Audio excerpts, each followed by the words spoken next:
Welcome to the Surveyor Hub podcast. I'm Marion Ellis. This is a rough and ready bonus episode today where I have a chat with Richard Ballam and Jonathan Milner, who are the residential seats in the UK and Ireland RICS Governing Council elections. We recorded it as an impromptu webinar last night, and it was meant to be live streamed into the Facebook group, but I couldn't work the buttons, so it didn't happen. But it was such a useful conversation, I think, for residential surveyors. I thought it would be good to take the audio and see if I can put it out as a podcast. So have a listen. I'll add some bits and pieces in the show notes and let me know what you think. Thanks.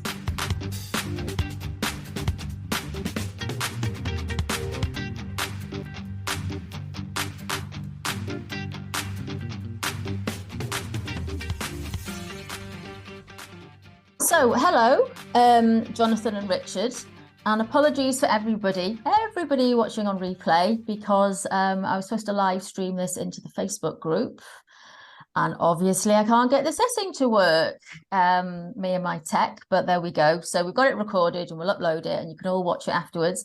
And I'm sure Richard and Jonathan will be happy to answer any questions that come up afterwards. So, firstly, thank you for coming on. It's later in the evening than we were meant to get started, and I appreciate you taking your time. I thought it would be really useful and insightful to have a chat with you, so that people can get to know a bit more about you, because not everybody does. I know you in both in different ways over many years. And also just to share, a few of your thoughts, some of the concerns I know you surveyors have, and an opportunity to have a little bit more of a voice, I suppose. So as we record this, it's Monday night. We've got the Governing Council elections, which close. Is it on Friday or is it Monday? End of the week, isn't it? 24th at noon. Yeah. 24th at noon. Yeah, Next Monday. Okay. Countdown. Yeah. Cool. Okay. So let's do a couple of intros. So let's start with you, Jonathan. Tell us a little bit about you, who you are, what flavour of surveyor you are.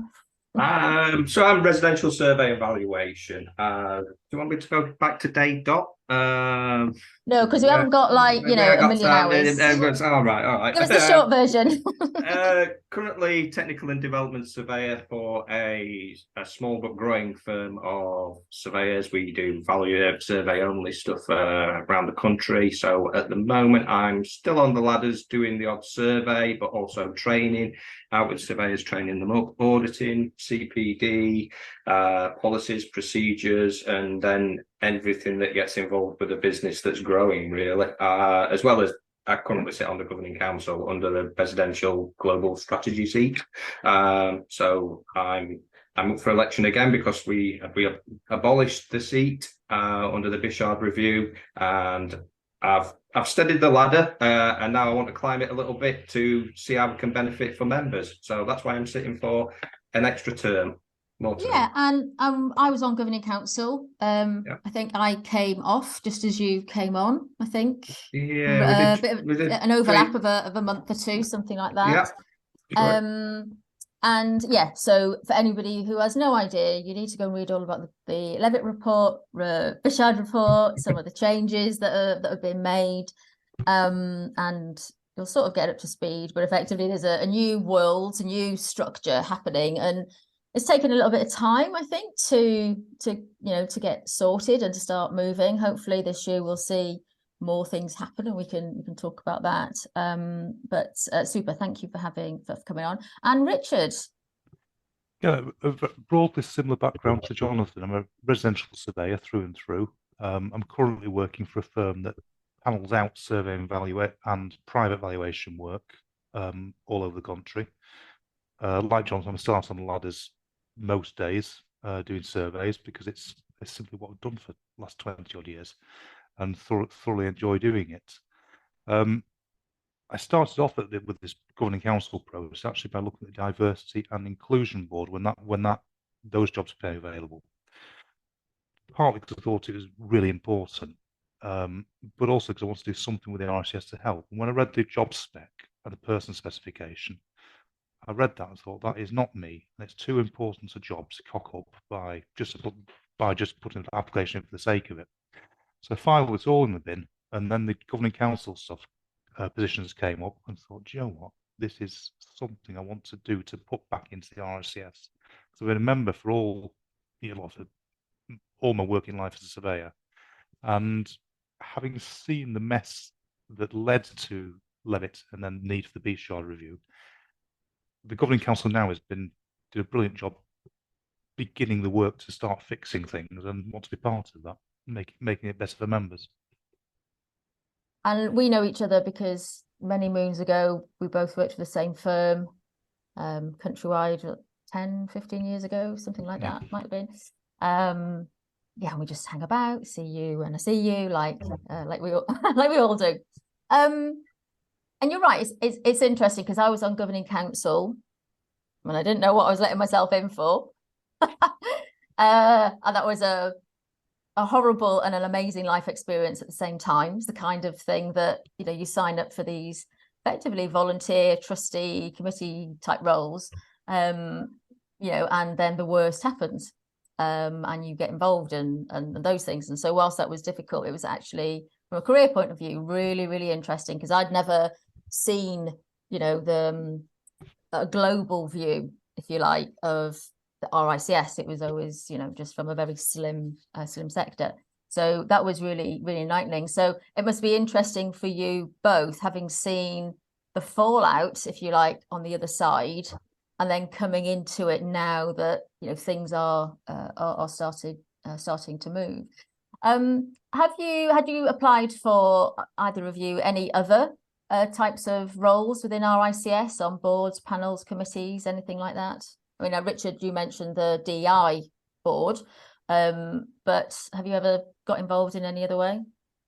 I was, many years ago, part of the Northwest Committee of the RICS, the Northwest, I think it was Northwest Area Board at the time it was called. But that, in effect, met once or twice and did pretty much nothing. So at that time, getting the RICS to do anything was really hard. And in the end, I came off for lack of time. But in all honesty, my short period on that, which was probably 6 or 8 months, was a waste of time for everyone concerned, unfortunately. What about you, Jonathan? No, I was rushed into hospital for an operation, and there's an excuse. There we go. I'm sympathy vote. And while I was there, I'd been occasionally on LinkedIn and seen the grumbles about the RICS, and so I was there in hospital with a fully charged iPad and reading some of the comments that were going on the posts, and I thought, I'm gonna get involved. And one of the posts came up saying apply for this election, and I thought, I'll do it. Instead of sitting there or typing in a complaint, I'll get involved and see what it's like on the other side. You thought, I'm not dead yet. No, might as well. I'm gonna get there. Drag myself into the ground. And then it happened. So, and you deal with it. But no, I'm thankful to the governing council before that had to go through Levitt, Bishard, COVID. I feel in a way that I'm standing on the shoulder of giants in that way, that the work that you had to do in the situation you had to do is, I almost feel like I'm a bit piggybacking on the work that you've done. And part of maybe the pressure I put myself under to continue on it is to say that what you did and can't let you down in that way by carrying it forward. So now it's rolling it out and making sure that we do the boat's being steadied. Does it need a foot now to push it forward and carrying it on in the right direction? Because I think it constantly needs to be steered to be going in the right direction for an organisation of that size. But I'd say being on governing council is a little bit like running a marathon for charity. People are clapping you on while you're doing it, but you might turn a corner and somebody throws a pint of unmentionable at you.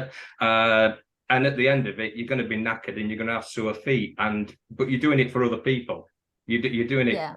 So I think that's kind of how I put it in my head. I think that's a really good way of looking at it in lots of ways. because it is about the purpose. There's a reason that we do this, and there's a reason that we become surveyors. You know, on the podcast we have lots of people talking about that, and it's more than just the technical side of the job and, you know, the geekiness that we like. It's a very human thing. And what's always sort of quite interesting, and it's the same with any other council or committee role, is that, sorry, I've got a fly chasing me, is that you know, you're on a board or a committee for a term, a chunk of time, and then the next people come in, and then the next people come in, and that continuity has got to be really clear. You've got to pass the baton on. But, you know, it's very, very kind of you to say that we did a great job. There's a lot of people who think that we didn't, you know, and you have that, you know, up and down, but you've got to be heading in the right direction and constantly reviewing, handing over, listening and getting feedback, but not making those sort of knee-jerk reactions. And governing council and trustee roles are very much about the long game, whereas the other boards, you can be more reactive, proactive to different things that are happening. As we've, you know, we're recording this, there's lots of election seats available, but the UK and Ireland seats, of which there were 8, went uncontested. Can you, for those students and others who don't understand, can one of you explain what that means? Yeah, bro, I'll take this for a minute and John can add on. But under the rules of the election, not enough candidates applied for the seats for an election to take place, and therefore, under the existing rules, the people who did apply were elected unopposed. Now, that is simply the RICS following its rules. Now, people have a view that there's been some very strong views expressed about the lack of an election. But it's the process, as far as I can tell, simply worked as it was designed. And that doesn't mean the process was the best it could have been or right, but it's what we have, and it's worked. And as I believe 7 people were appointed, Marion, is that correct? Or do we not know? I believe one person has stood down. One person stood down. 7, but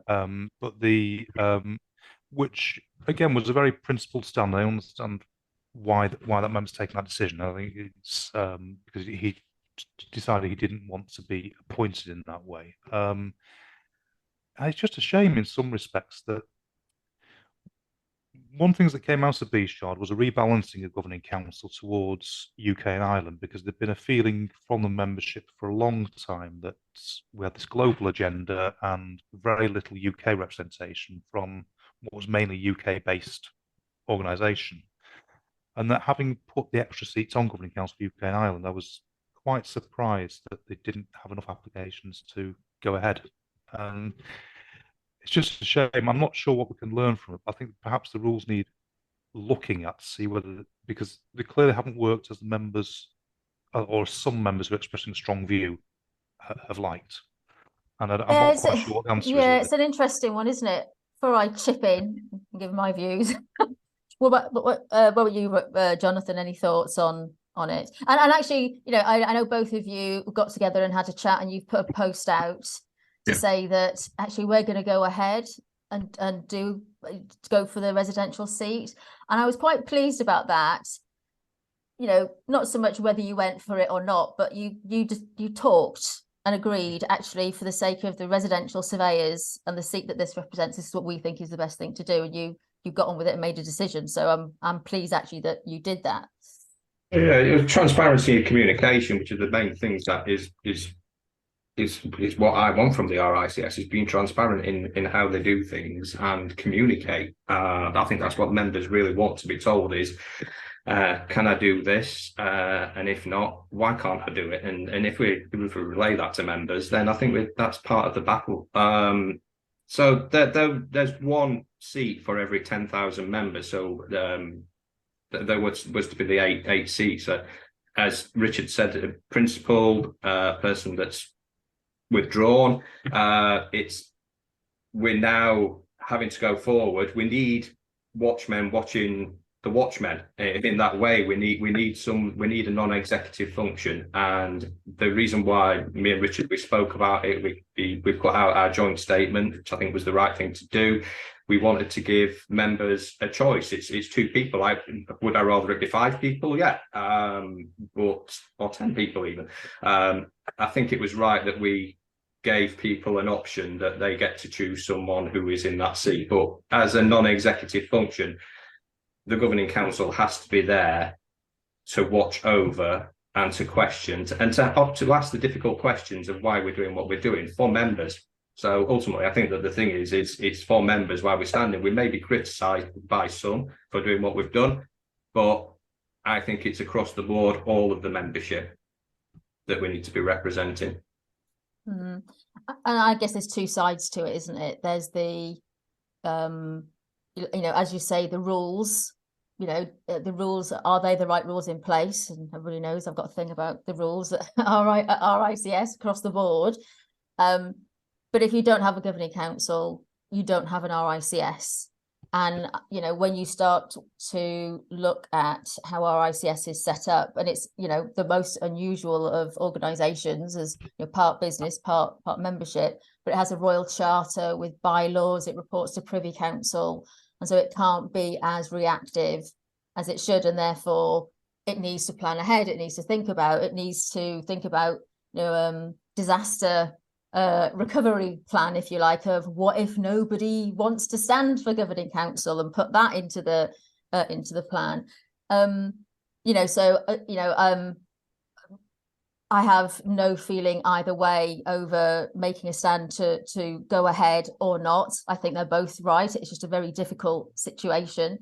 What I find really, really disappointing is out of the 80,000 members in the UK, only 8 could be asked to put themselves forward. Now, both of you have put yourselves forward for what they call the top job, whether it's that or not, I don't know. It ain't that glamorous, but there will be a lot of people who will be looking to put themselves for these other roles. And that's the problem. I know quite a few people put themselves for the DEI role, and then that seems to have withered and nothing's happened with it. There'll be other roles and that coming forward, and it's always that sort of chicken and egg, what job do you apply for? Bearing in mind, it takes a lot of guts to put yourself forward for something like this, because you've got to go through an election process. So it's partly popularity and all those things as well. But why do you think only 8 people put themselves for the UK and Ireland seat? Why do you think not many people, not many residential surveyors, put themselves forward? I'm sorry, Richard, after you. Is it that they feel that the RICS is not quite ready? That there's quite a bit of hard work to turn before it's attractive? Is it that the time commitment's quite a lot? You put a poll on, Marion, you put a poll on LinkedIn. I did, I forgot about that.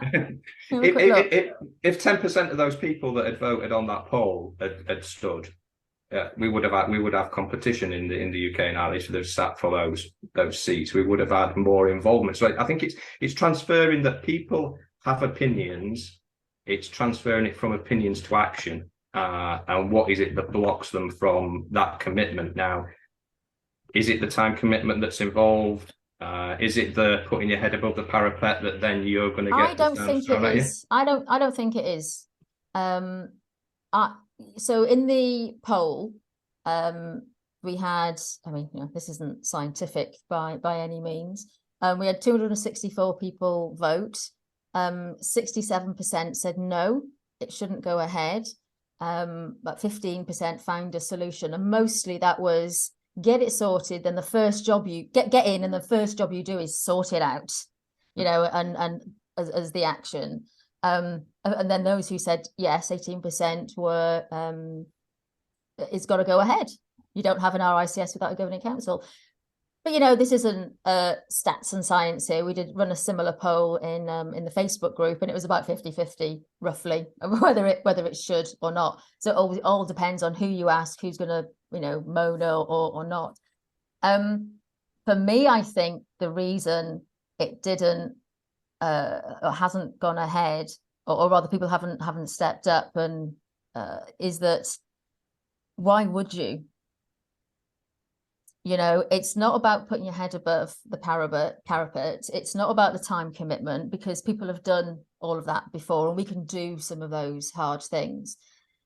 It's the gap between how RICS has engaged with members, and not just RICS, but every single board and committee and person all the way down, how they've engaged with members over the last couple of years.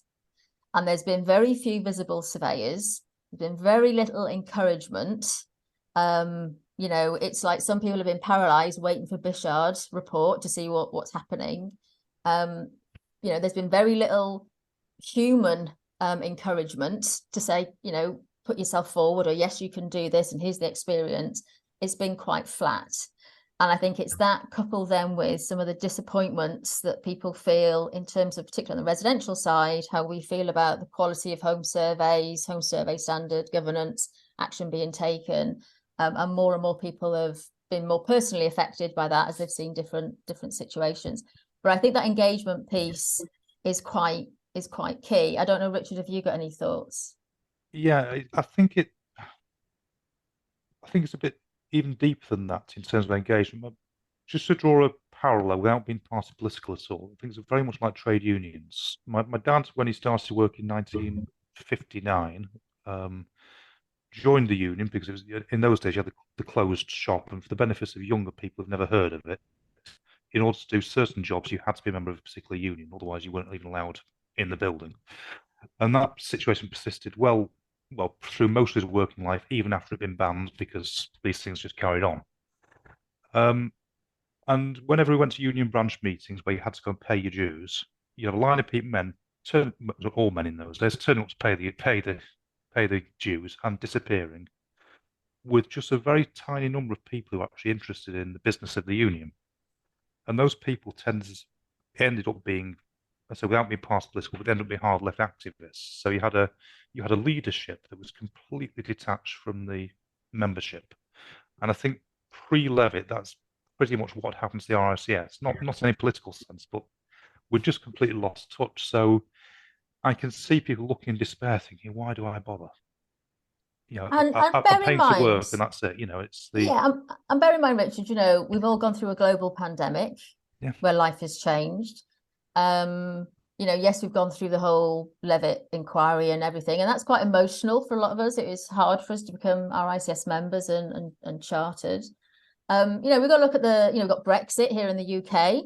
You know, there's a whole landscape that's lying on top of all of this. But I think you raise an important point that I've heard other surveyors talk about over the years, is you've got RICS as a regulator, and then you've got the membership side.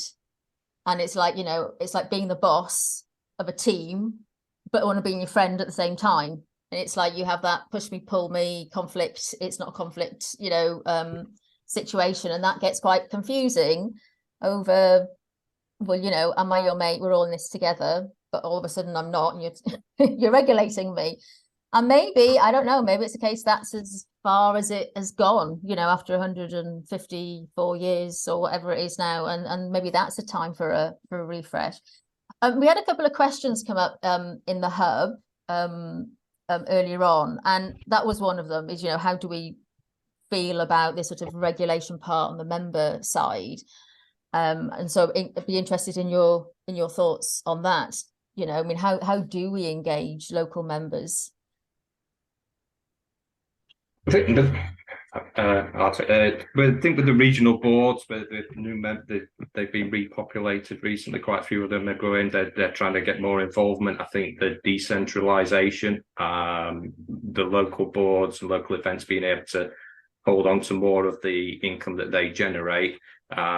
Locally, people are looking at having local networks. They want networking events and local CPD. So I think getting them at the local level, whether local boards are appointed, whether that should be another election process, then work your way through that election process that you're elected to a regional board, and then the governing council comes from the regional boards, may get more involvement because you get to know who your candidate is. But I think that using the local CPD and networking events is the way to interface, along with the professional group panels. that will then feed into that. So residential is this kind of, the way that I felt is that I'm in a boardroom with people who are MDs of companies who are used to their week is meetings. They're used to that boardroom. I had imposter syndrome going into that. I'm used to carrying my ladders around and my damp meter, and now I'm there with MD of multi-million-pound company, and we're supposed to be on a comparative there in our discussion and in our argument and our thoughts. So the imposter syndrome was a big thing. And is that more ingrained in residential surveying? They like to get out and about. They are quite insular in what they do because we work from home, we get in our car, we're off to our 1, 2, 3, 6 houses a day, however we do it, and then we come back and we work in front of a computer. Is that training the skills that are needed to then be non-exec? Board ready. And that's something I know we've talked about in the past, is you've got such a diverse range of people who work in the built environment doing all of these different things, but if you've never sat at a desk and worked all day and done that kind of work and never been out all day, they're very different. I think there's a huge neurodiversity difference there too, in terms of whether you're diagnosed with anything or not, just in the way that we approach and the way that we work, and there's got to be a way to bring people together. You talk about the regions, and something that comes made me think is, well, I work nationally, internationally, even from my spare room. Regional networks don't necessarily work quite well for me. One of the questions we got asked was about online networks and forums. Very flattering that people love or hate the Surveyor Hub. But there used to be LinkedIn groups for RICS members. Now we've got, I think, a combination of the Yammer, which I think is being wound down, and the My RICS communities. Perhaps I can ask you, Richard, are you involved in the My communities? Do you get, in terms of the online world, do you think RICS needs to do something more there? It needs to do something. I've been onto My RICS only in the last few days, actually. Firstly, because I didn't even know the thing was there, which again it shows a degree of lack of communication from the RICS. As someone points it out to me, so get on this thing, and yeah, it's okay. I do most of my networking through LinkedIn, and it's quite difficult to have a top-down solution to this, because networks form organically. I'm part of a group that via WhatsApp that deals with sharing best practice on claims and so on. But that's something that's absolutely under the radar as far as RHS is concerned.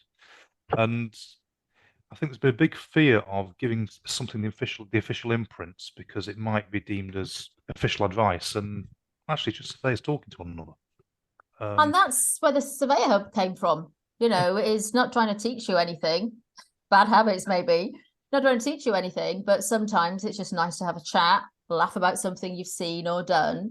And it's that human membership side.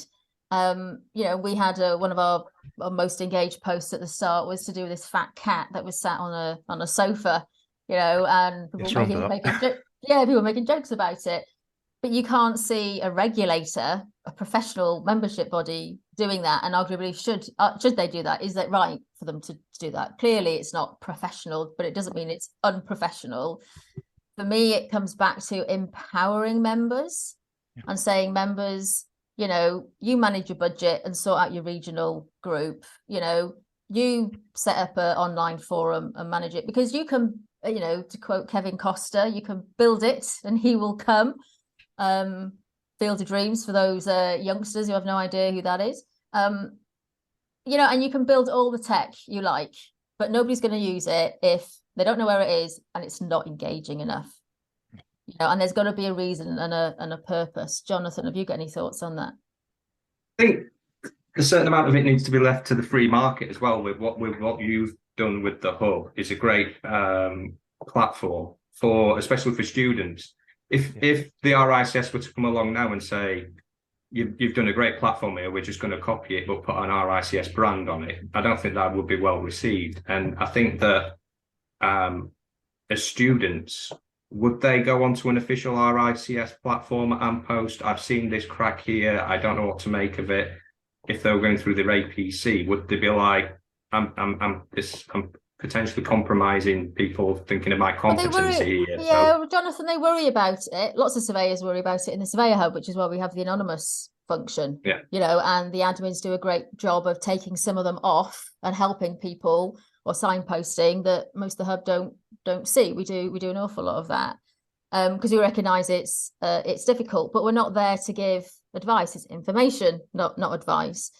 But we still all need that support. And if we're not coming back to the office after a day out of, you know, inspections, and we haven't got to have that chat, that's a huge gap and a huge need, isn't it? That people need to feel connected. And RICS are welcome to come and join the hub. They never wanted to. You know, maybe things will change. And on that, what I would say for anybody listening, and I'll you can go and search it, or I'll put the link in the Facebook group, is RICS a couple of weeks ago did have a podcast out, the RICS podcast, if you didn't know they had one, where they talk about the dangers of social media and viewing it from a business point of view if you work for a corporate, but then also as a regulator and what they do and don't do. And they signpost a further guidance there. So I would recommend having a look at that. It does make it quite difficult, because how can we complain about the RICS, or how can we have those forthright conversations? You know, people go to where they feel they can to let off steam, and they do it because they're frustrated at the end of the day. Community though isn't just being in a Facebook group or an online group. You know, community is the podcast, it's social media, it's just your WhatsApp group, Richard. Community is wherever you find it, in whatever shape that works for each of us, because we're all very different, you know.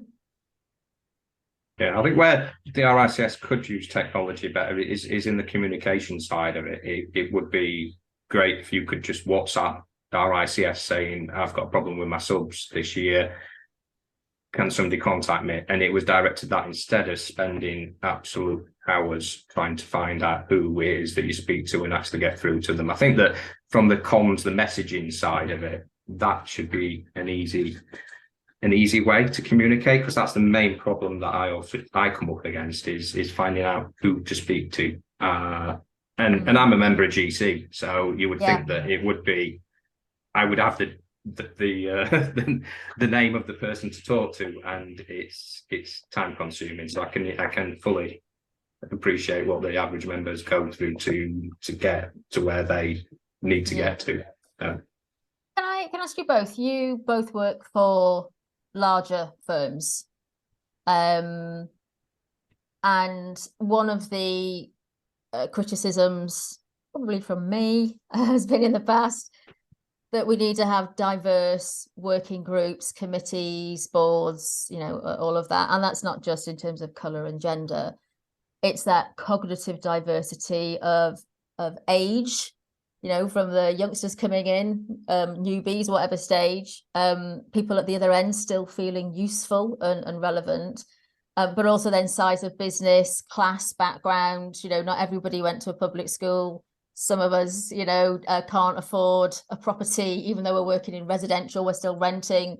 You know, I think there's a lot of misconceptions. And so that mix, you know, we know that if we get the right mix of people, diverse people around the table, we have the best conversations and the best outcomes and the best decisions that last, because we've had that debate. If we don't have that, we're less likely to have it. And that, you know, that's proven in all the different research that's out there. How do we make that happen, and what can you do, because you're both from corporate-ish backgrounds? Appreciate the sizes of your companies. We have no idea who the sort of 7 or 8 other UK and Ireland people are. And I guess that's the hesitation, isn't it, of, well, who have we got now? Are they all going to be middle-aged white men who work for corporates? And haven't we just gone a backward step, you know? I think through the... Sorry, Richard, after you. So the short answer to that is we don't know who's been appointed yet, and whoever has been appointed either of us will do our utmost to work with them, because you can only move forward by collaboration and working together to achieve goals. It's the old idea of going and banging the table is looks great on the films but doesn't work in practice. In terms of corporate background, yes, I spent 13 years at Countrywide. I worked at SDL, which went from a sort of quite small SME to a very, very big successful firm. Not down to my efforts, down to a lot of other After you left. a lot of other people's, and so yeah, certainly after I left. But now, the job I'm in now, I'm working with, almost everyone I work with is working for one woman or one man firm. So I'm very aware of the challenges these people face, and and actually that's the real backbone of the industry, is lots of small firms, whether it's just one man or one woman, or a 2 or 3 person practice. There's loads of them all over the country, and that is the backbone of the industry. And yes, okay, the e-serves and the Countrywide and so on are important, but they're just a part of a much wider mix. So I think just be aware of the challenges that these firms face that are not the same as the corporate challenges. Because the whole thing of getting through regulatory approval, getting your PI, getting your VRF renewal every year, it's everything. It's tough, isn't it? It's everything from paying to go to a conference, and you get a discount if you've got 3 to 5 tickets. Rather than working for yourself, it's having a voice. Yeah. Having at one point, I understand there was some kind of SME hub at the RICS, but there isn't anything like that as far as I can see. And I think from discussions a couple of years ago, I heard that micro, one person bands or small businesses made up something like 60 to 70% of our RICS membership. And so if they don't have that voice, that input, or feel supported, then we haven't got that around the table. What about you, Jonathan? Any thoughts on what we can do on that front? Yeah, because I think that the professional group panels, I'd like to see one-man bands on that rather than the larger companies. But I think the larger companies have also got to be represented, because they do bring something to the table as well. They probably interface with lenders more than what their SMEs do, and that makes up quite a bit of the residential market, the lending side of it, policy procedures, how they deal with their audit could feed in there. They're a big beast, so they have mechanisms and procedures in place that SMEs could benefit from learning from in that way. But also SMEs are at the coalface.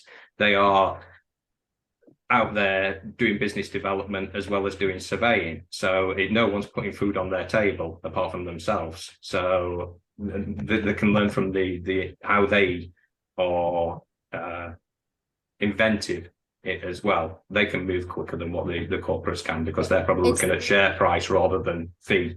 So it's having that agility to react to market conditions, safety changes as and when thing happens.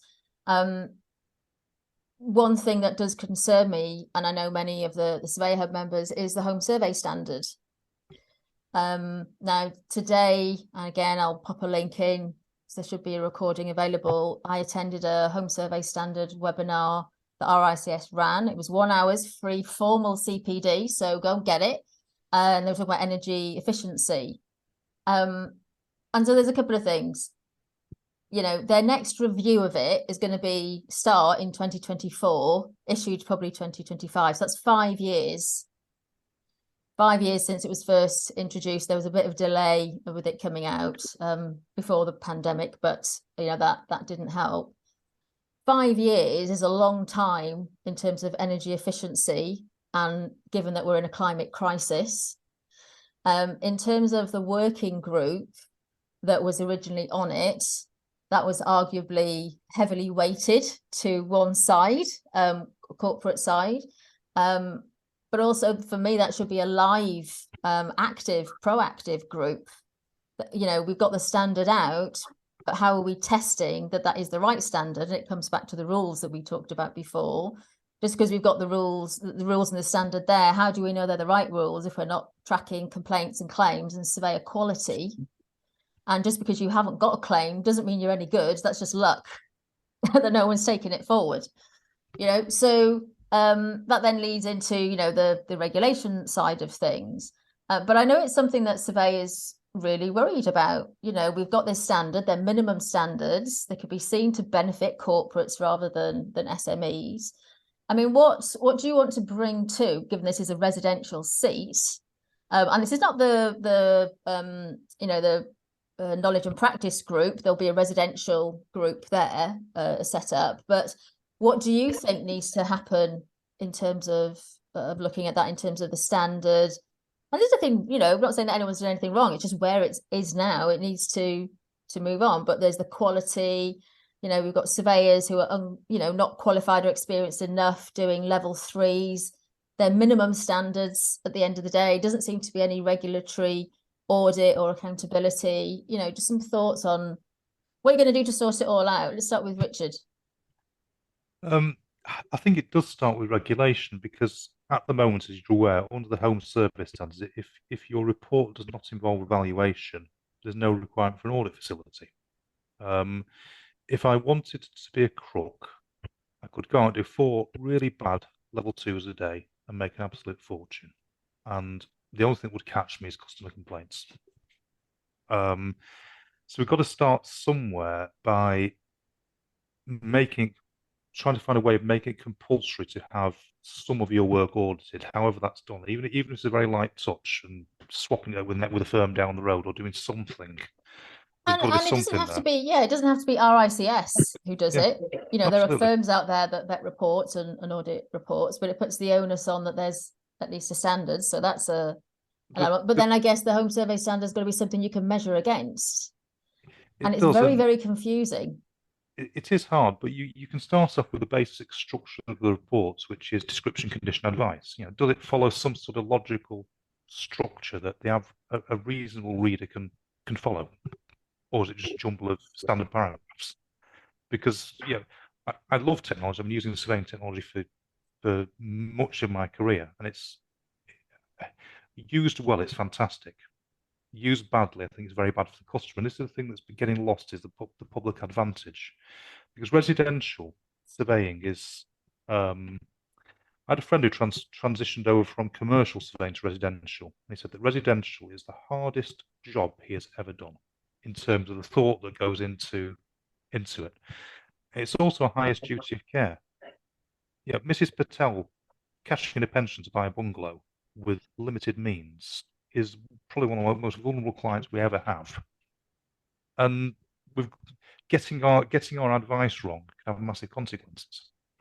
So I think there's got to be some form of audit that really helps people to get minimum standard. And when I say I don't mean bashing people over the stick saying you got it wrong again. It's showing people how to get it right is the way around. And that feeds into helping the more junior surveyors who are perhaps out of the depth with the level 3s and showing them what this is what good looks like. I'm not saying, hang on, you're useless, you can't do it.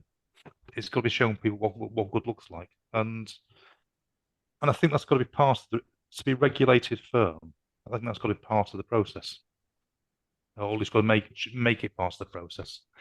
And that will also have the benefit, I think. There's been a lot of debate about price cutting at the moment and races to the bottom on fees. And in some respects, taking the profit out of doing it really badly is one answer to that. You know, the price things is interesting, because there will always be somebody who will have the race to the bottom. That's economics. You can't stop that. There's always somebody out there who will do that. But you can't. At the moment, it's very difficult for a consumer to compare one level 2 survey with another, because it starts with a minimum standard rather than a top standard. Correct. And surveyors are not great at marketing themselves, demonstrating their worth. And I do a lot of work with clients around that. I appear to be the only visible surveyor on TikTok, when given that it's the first time buyers who are going to get us through the next year and a half. Everybody should be on there. The inquiries and things I get, and I don't even do surveys anymore. So I think there's that, but there's also the training side you know, how do we tie in? Because there's very little CPD and training available, you know, for surveyors to get from level 2 to level 3, for example. You know, so you've got the audit and you've got the standard, or you haven't got an audit, you've just got a standard. You've got to be able to measure against it, but there needs to be a facility to train people to get to it so they can afford to go and be as competent, you know. Any thoughts from you, Jonathan? We've got to be proactive rather than reactive, because it's the claims come in and then it's the monitoring that. But then there's like the VRS, there's a cost usually involved into that. So I like what you kind of said there is about other people doing it, a bit like your building control side of it, you know, have sort of improved inspectors as such. That then creates potentially an income stream for some other firms. I think an interface with a rep from the British insurer, the insurance side, so we can get that data on where the claims are hitting, even if it's just a basic, there's X amount of these and they're defect related, these are standard reporting standard related, so feeding in from dispute resolution service as well, that we can put that on the board and we can see where the issues are arising rather than waiting for the court case to occur and then reacting. I think we've got to be on the front foot with that. CPD wise and training, is there anything that really stops you from doing the same CPD every year and just the same subjects and just submitting that to get you 20 hours? So there's an audit of that as well. But whenever you mention audit, you mention monitoring, it incurs a cost somewhere along the line, whether that's already in your subs or whether... Yeah, but surveyors don't mind paying. They don't mind paying if they're getting what they need to do their work, run their business, you know, and the value for money and that progressive learning. They don't understand it, and unfortunately, coming back to the landscape that we're in a landscape of everything's been a bit expensive with the RICS over the last few years. It's going to take a little while to get back on track. So I yes, it's expensive, but there's a lot you can get for free. But it's got to have that progression, and most people want to either progress or they want to know that they're doing the job well. And the problem with not having any checks and balances, with not having any data that's made available from all of the brokers, the insurers, the third-party dispute resolution providers, the corporates who track a lot of the data, having none of that available, even anonymized, means that you don't know what you're getting better at. And I see this, you know, right the way across every type of surveyor. This is not, I see good and bad reports of all different shapes and sizes, corporates and SMEs, one-man bands, the whole lot. And there's no feedback loop mechanism to say, when I used to deal with claims, it would come in. The first thing they would say is, who did it and what was it? How do we get out of it? You then deal with it. And then there'd be a standard paragraph or a tweak to a form or something to prevent it happening. So there isn't that across the profession and the sector. But also, what makes it even more difficult is there's never really one root cause of a complaint. When people get to the point of complaining and it gets that far, they complain about 10 things that happened, including typos and you were 26 minutes late. And that's that whole customer experience part of it. And the cause of the complaint can be different to what you actually find out and what you end up paying out for. And so they're complex things to try and explain. But for the last 15, 20 years, the top reasons for complaints or claims will be structural movement because it's expensive, dampness, timber roofs and trees probably. And they haven't changed in over the number of years. And because we don't know how many complaints surveyors are getting in terms of context, is it 1 or 2% or is it 20% of their work?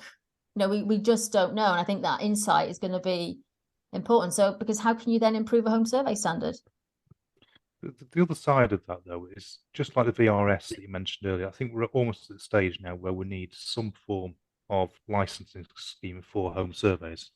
Because interestingly, so if I could just say for those who don't know, so VRS is the Valuer Registration Scheme. thank you. And to be a valuer and to provide valuation advice in the UK, you have to be part of that. In the rest of the world, you don't. But if you want to do mortgage lending, that kind of thing, you have to have that and be registered. It's a separate scheme that runs alongside being a chartered surveyor, doesn't it? Or member of RICS. But I think we're at the stage where we need something for people doing home surveys now that's similar to VRS. At the moment, as far as I understand the rules, any chartered surveyor can go and do a survey on a house because it's regarded as a simple job. So you can be a chartered minerals surveyor or a QS and go and do a level 3 survey.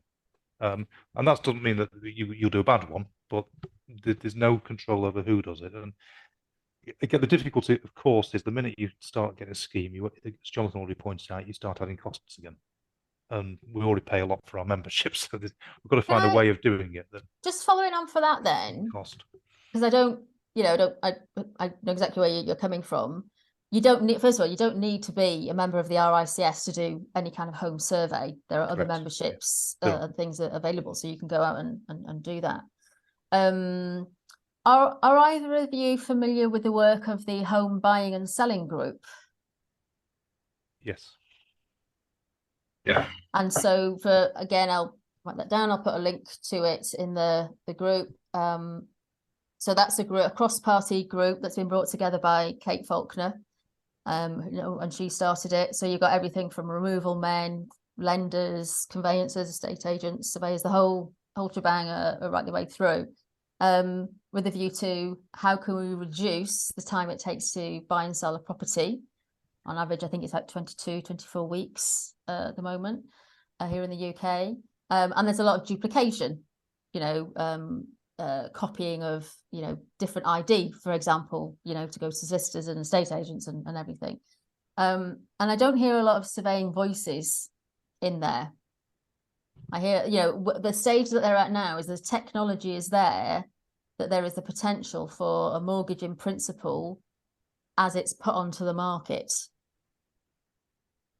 With the data that's available that the banks have, Rightmove has, all the others, and so home surveys at some point surely have to change. What are your thoughts on some of that, Richard? Well, it's back to the old home information pack, which I still think was a brilliant idea. It just didn't work at the time because there were nowhere near enough licensed home inspectors. And I think there's a great deal of confidence to be brought to the market in having information up front. Now, the story at the time of the home information pack was that about a third of properties fell through at the time, wasn't it? And that was allegedly because of defects. Zumping. Although in practice, I'm sure it was something else, because people like to blame their change of mind on the surveyor rather than because they just changed their mind. But I think it would help matters to some degree. The only difficulty is the recency of the report, because if something's been on the market for 6 months, is it still in the condition in which it was reported? But I think there's potentially a lot of value we can add to that process. It just can't be a closed shop for surveyors, because that was the problem at the time. The old home information pack was it had to be open up to licensed home inspectors because there simply weren't enough chartered surveyors that wanted to do it. But we can then market ourselves as being the best in the business or having greater experience. Jonathan? Yeah, I'm aware of the Home Buying and Selling group. I've got a meeting with them in a couple of weeks' time with sustainability panel where Andy Parkin, who's the MD of Stroma, is involved in that, with sort of looking at the surveyors and the energy side of it. I think that there needs to be better communication between RICS surveying side of it and other organisations such as the Law Society, and maybe a paper for Law Society saying what we do as surveyors. So because I get a lot of PVQs that come through, which are from solicitor firms asking surveyors to basically comment on things that are outside the scope of their instruction. So these are post-valuation queries. Yeah. Sorry. And there's the kind of discussion about an estate agency valuation being a valuation and a market appraisal. I think that if the RICS were to say, with say Property Mark, is let's educate our members on the you do valuations and an estate agency is a market appraisal, and if you feed that into your customers, maybe we can get over this butting together of what is what there. And I think that if we communicate and collaborate with other organisations in that way, we can help ease. We're all a cog in a bigger machine, and if that cog connects better with the next cog, does that work better? I see where you're coming from, but educating the public and the professional industry is like boiling the ocean and rounding up kittens. And after what? How long has the home buyers report been out? 30 years, 35 years, something like that. They still bloody don't know what it's what it's called, the difference between a valuation and a survey. People don't know, and I suppose it's that gets you so far, but we've got to find a different way of this collaboration, this working together, because educating estate agents or conveyancers or whoever, or educating surveyors, it's another thing to do on our list, isn't it? And we probably, we need to find a way to engineer it out through the way that by working differently and not sticking to these rules of the way that we do the job. And the technology is there now going forward. Yeah, I mean, with the home buyers, it got to the point where people were asking me for a home buyers instead of a building survey or one of them survey things. And then we decided to change them to levels 1, 2, and 3. So that we kind of what will happen to the brand home buyers? I'm not sure whether it will wither and die or. And I get I sometimes hear some of the newly qualified surveyors say, "I'm doing an SCT." I'm like, "No, you're not. You're doing a valuation." Yeah. SCT is a surveyor's comparable tool from Rightmove. It's a service. It's a product. It's a tool. You do an evaluation on that tool. We talked a little bit about, we talked about sort of residential. Can I ask you about globally? That I'm really curious about the gap. And one thing that when I came onto Governing Council was mind blown, was the gap between what goes on in the world and what happened, and how is that relatable to a surveyor on a wet Tuesday in Margate? And we've talked about regional groups and getting involved and those things, but from a residential point of view, what can we do? What can we learn to bring that together? Because property is property, surely. Yeah, that was one of the things that I had regarding the residential global strategy seat is from a non-exec kind of unremunerated, not a full-time role. How are you supposed to connect with what the housing market is in Cape Town, LA, on a global to that point? And I don't think we're quite insular in how we look at just our market. I don't really. We know that there's a different market in Scotland, how they operate. We know that the real estate market, realtors in America operate differently, but that's about as far as we really go, or I do, in knowing how the rest of the world operate their residential market. And I think actually within the UK we are very regional. Yeah. Although we've got a standard and a way of doing things. Just as a society in the UK, we operate differently. Sort of regionally in the way that things are done. Don't go ask me what a bread roll is, or a balm, or a bun, or whatever. You get all sorts of answers. What about you, Richard, in terms of this gap and making it relevant to everybody? Well, I think part of the global reach. I know the global agenda's come for criticism over the years, but from a purely selfish point of view, if you wanted to go and work overseas, be able to take your qualification with you and do something is fantastic. So if the QSs want to go and build airports in the Middle East or things like that, the RCS is a fantastic brand to have behind us. And you've got groups like Tagova over in Europe, which is the European group of valuational appraisers, or whatever it's called. That's behind the international valuation standards, which is behind the Red Book. So we're almost having bits of the Red Book written for us overseas, and if we're not around the table involved in that, it's I think the global reach is really important. And the same with the international property measurement standards, which everyone sort of looks at through in the bin. But the whole principle of measuring a flat in London or a flat in Moscow, it should be you're doing the same task, even if your local reporting standards might differ. So the RICS, I think there's a lot to do worldwide and to learn from other organisations worldwide about what we can do here. I think it's explaining the relevance, though, isn't it? Yeah. You know, so, you know, when we talk about RICS and, you know, being independently regulated, that matters massively elsewhere in the world. You know, would they want to be involved with an organisation that, you know, the British government of whoever the Prime Minister is this week, you know, will be heavily involved with? You know, you know, we're part of a bigger world, a bigger economy, and how things work. So on the valuation side, I certainly see that. In terms of residential, you know, I'm sorry, on the measurement side, yeah, but I get that too, the IPMS. But then again, the landscape that we've got is, you know, we talk about feet and inches and centimeters and meters, depending on pints and liters, depending on what we're drinking, doing, walking, traveling, or whatever. And it's all of these differences. And so it makes it very complex to say, get rid of all of that, which is part of your cultural identity, to have pints. we're doing it this way.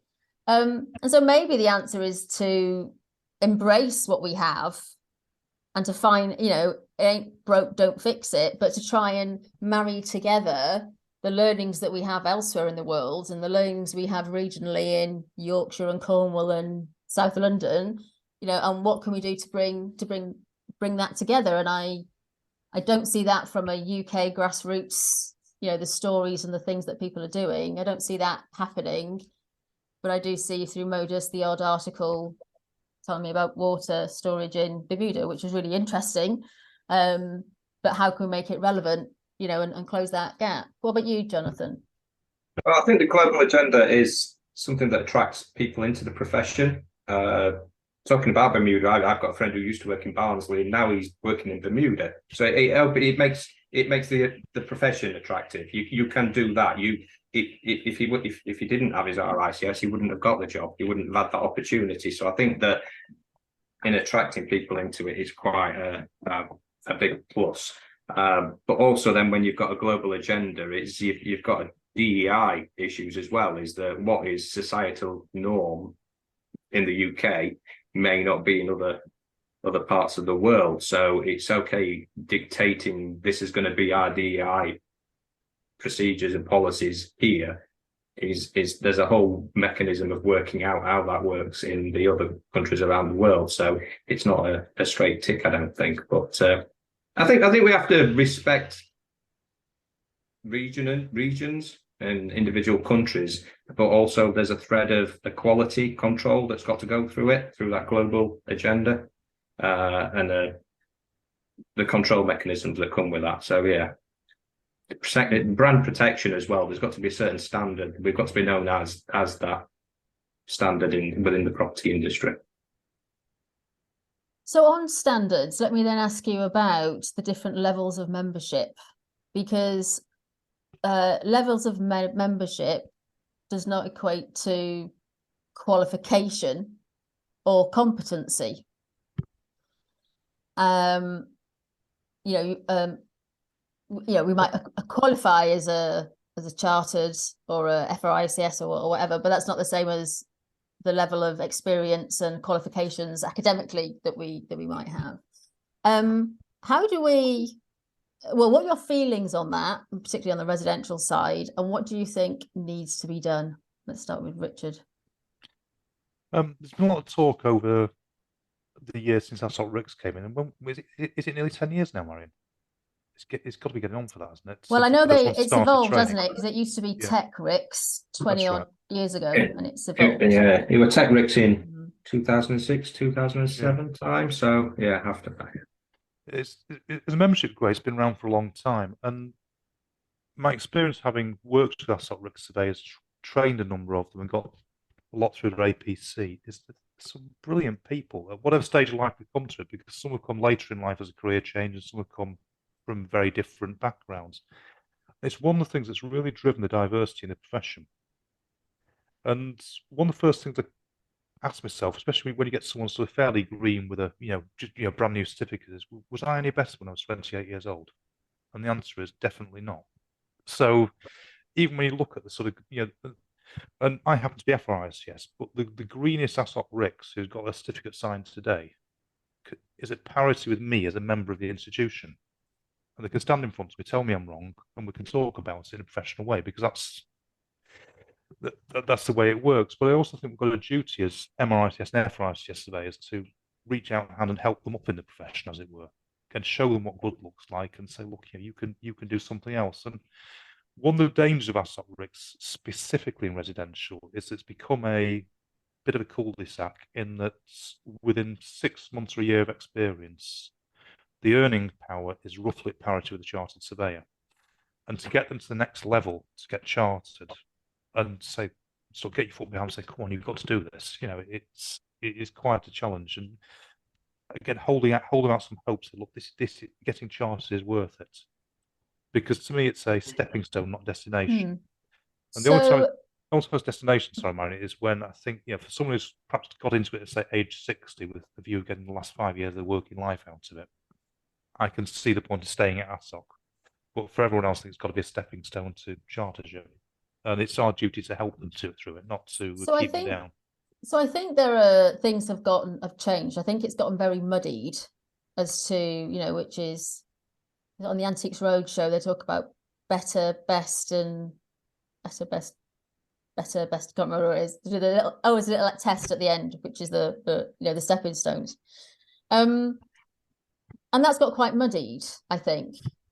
And like you say, you could be a whatever flavour surveyor, and if you think you can get PI and go out and do a level 2 on a period property, you can go out and do it, and you don't get sued. And I guess that's where the regulation, the accountability side will start to come in. But also the market's changed, and so if the market has changed and people aren't paying as much in terms of the worth of the product, you've then got to look at, well, how do you charge what you're worth and differentiate, which is what I mentioned before about the whole marketing side. Or do you then start to say, well, actually there is one level or 2 levels, and start to look at it, because it got so muddied. And now you can get through to fellowship quite easy. I mean, it's not easy to get through, but if you can get people to sign off, you can get through within a couple of years. And the problem is, you got some of us who've worked down hard for it to get where, and that's where you get these different levels of upset and feeling across it. Jonathan, any thoughts for you on that? I think the ASOC was good in bringing people from different backgrounds through into the profession. I think that the skills that they bring as well, sort of more trade side of it, you were bringing people, the estate agency side, which seems to be coming through the ASOC route. There's got to be a definite step up from ASOC to MRICS, and that needs to be, and it is being looked at. But also then I can see where the discussion is regarding parity on earnings and the fees that are paid. So the ASOC's at 289 and MRICS is at 539. So I can see where there's an issue there, that the earnings, the ASOC was brought in from the tech RICS to be a sort of technical supporting role, and that's not the case in residential. I think that needs to be a definite step, but also then a look at the fees. I mean, you would think that the RICS would want to get people from the ASOC to the MRICS to pay the increased fee there, because there's an income potential there. FRICS, I think that there should be a time served element in that. I do see people going from ASOC, MRICS, FRICS as though it's, and then you're at the top. But what do you do then? Become president? You're at the top there of your tree. So I think that there should be time served as well as the application process. I think there should also be a time served element towards setting up in business. I think that I'm being generalised here. There will be people that will go through the ASOC who will have been business management consultants for 20 years and then done that, who will know how to run a business. But a generalisation is, I think, that for risk mitigation is that you say 2 years from gaining a qualification to setting up in business. I know that with the MRICS that would make it more attractive because you have to be judged on the day we award you your letters. You could set up in business. So I think that there needs to be an element of experience, because I think there's that Dunning-Kruger effect where I think there's a lot of people that are at that, what's crudely known as the mount of stupidity, where they think they know more than what they actually do. And if they are then have PI, which allows them to practice, is there a tsunami of issues awaiting the profession? And is there? And that's because we don't know, because we haven't got claims data to say, actually, is an ASOC who's just qualified and now working for themselves, the first 12 months, are they more of a risk than somebody, further down the line who's stuck on the ladders, working for a corporate, can't reduce his days because they won't let him? Where is the risk? We don't know.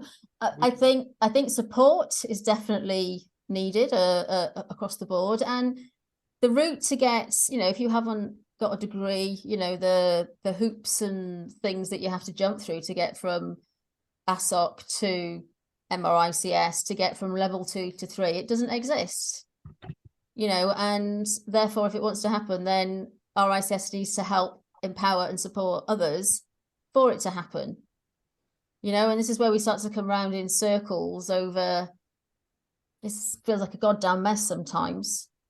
As to where we're at. It's been really good to talk to you both, and thank you so much for your time. Just to finish off, tell me something that you'd really like surveyors to know.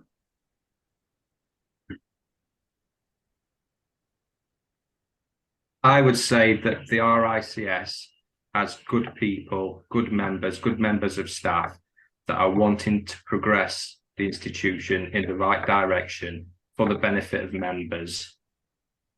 It takes longer than we would all like, but there is a will to do that. And I think that with the backing of membership, it can be achieved. We can get it moving from being slow, almost moving from a sumo to a ninja kind of organization. We could. There's people there that want it to happen. Let's just get involved. Is what we need to do. Yeah. What about you, Richard? The biggest lesson I've learned over the last probably couple of years is to not be afraid of regulation. I think most of us been through our career thinking, my goodness, what if I get this wrong? What if I get that wrong?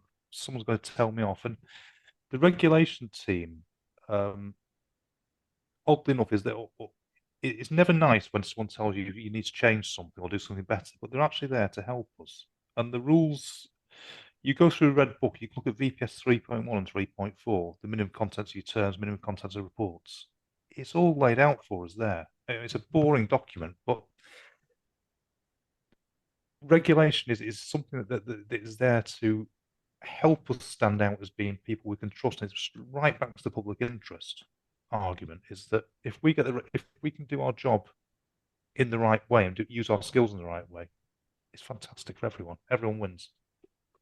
So no one does an auditor, but there you are. They have an audit professional assurance support team, I think, don't they? That help people. And yeah, you're saying that about auditor. I remember when I got promoted, job change to being an auditor at the corporate I worked at, and I went to an event, and I didn't know anyone. It was like a regional event, and I just said, "Hi, I'm Marion. I'm the new auditor," and literally they just disappeared. I was there by myself. It was like, when you get that washing up liquid and you put it in a bowl and it just goes, oomph. Yeah. That's what it felt like. But yeah, look, thank you guys for your time. I really appreciate it. Sorry that we couldn't go live into the group. I'll share this out, and I'm sure the hubbers will add some questions, and I know you're in there, so don't be afraid to comment and post as well. But thanks again for your time. I really appreciate it. Thank you very much indeed, Marion. Thank you very much. Thanks for listening. I hope you found that a useful podcast and some insights into Richard and Jonathan's views and a bit more about the landscape of residential surveying at the moment. If you have any questions, then please do get in touch and I'll see you next time. Thanks.